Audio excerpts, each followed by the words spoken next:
2014 সালে হয়েছিল বিনা ভোট, 2018 সালে হয়েছিল রাতের ভোট, 2024 সালে আমরা দেখেছিলাম ডামি ভোট।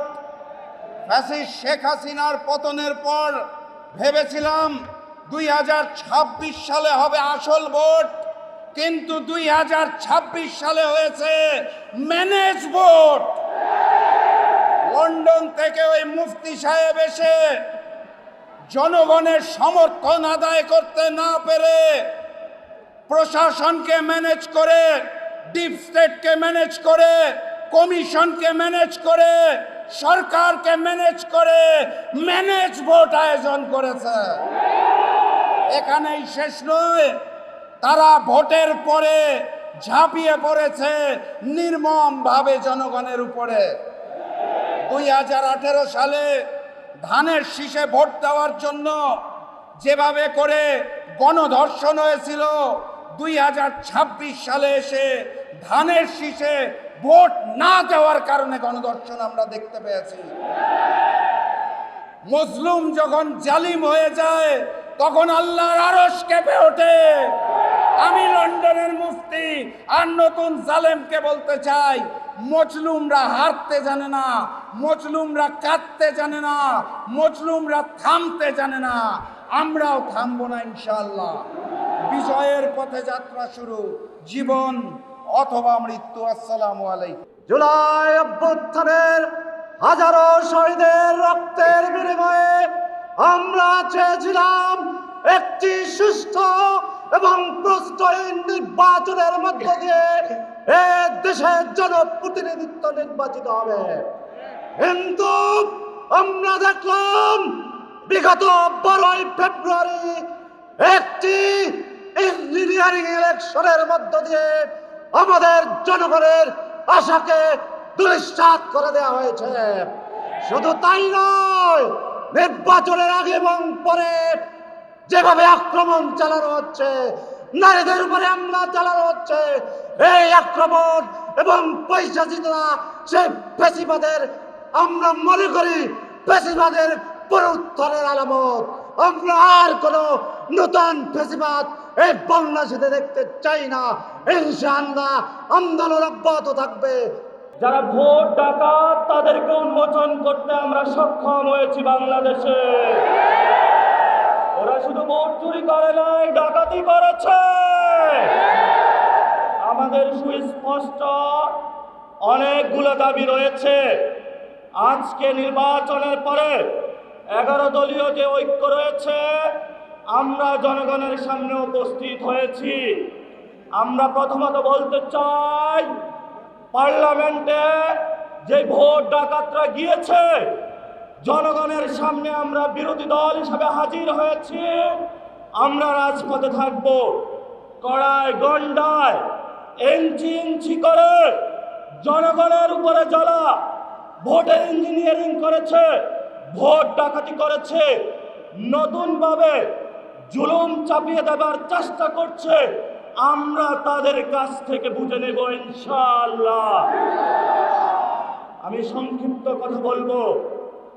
আমাদের ভাই শহীদ উসমান হাদি আজকে আমাদের মধ্যে থাকতে পারতেন।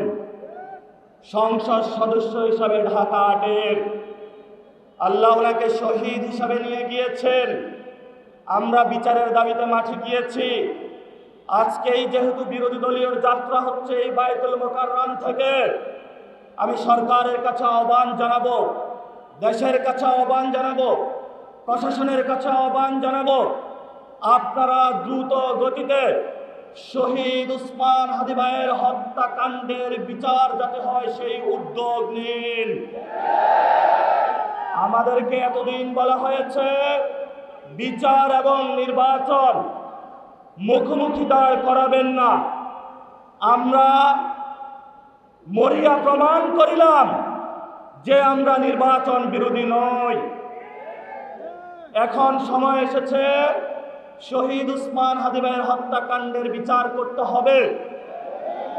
তৎকালীন সময়ে সংস্কারের নিয়ে বলা হয়েছিল সংস্কার এবং নির্বাচন বিরোধী করার চেষ্টা চালানো হয়েছিল, ট্যাগ দেওয়া হয়েছিল, ওরা নির্বাচন চায় না। আমরা তোমাদের চোখে আঙ্গুল দিয়ে দেখিয়েছি আমরাই বাংলাদেশে গণতন্ত্র চাই, তোমরা চাও ভোট ডাকাতি করতে।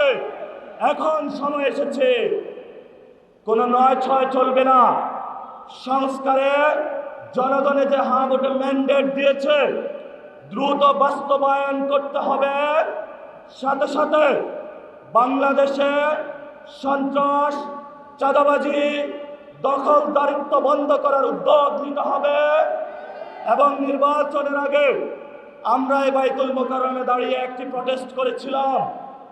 ভোট ডাকাতির জন্য আমাদের জামাত ইসলামের এক ভাইকে খুন করা হয়েছিল।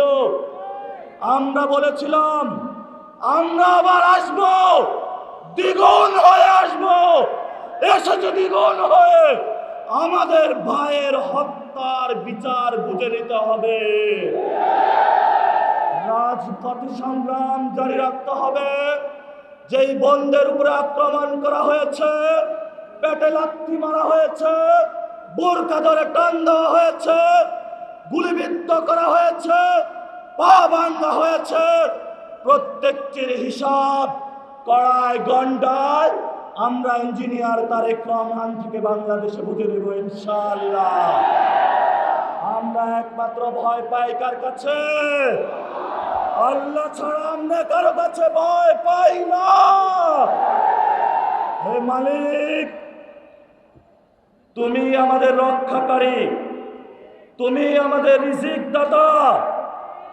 যারা এই বাংলাদেশের জনগণ 17 বছর অপেক্ষা করেছিল, আমাদের অধিকার ছিনিয়ে নিয়েছে, ভোট ডাকাতির মাধ্যমে ভাইদেরকে হত্যা করেছে। আরশের মালিক তোমার মালিকের বিচারে আমরা বিচার রেখে গেলাম। তুমি তাদের দৃষ্টান্তমূলক শাস্তি বাংলার মাটিতে জনগণের সামনে করবে। আমরা আজকে তোমার মসজিদের সামনে বিচার রেখে গেলাম। বাংলাদেশের মানুষ হতাশ হবেন না। লা তাহজান ইন্নাল্লাহা মা'ানা। আল্লাহ আমাদের সাথে আছেন। শক্তি বাড়ান, ভয় নাই, জয় করব আমরা ইনশাআল্লাহ। দ্বিগুণ হয়ে পার্লামেন্টে যাব। সবাইকে আসসালাম, সবাই দোয়া রাখবেন। আসসালামু আলাইকুম ওয়া রাহমাতুল্লাহি ওয়া বারাকাতুহু।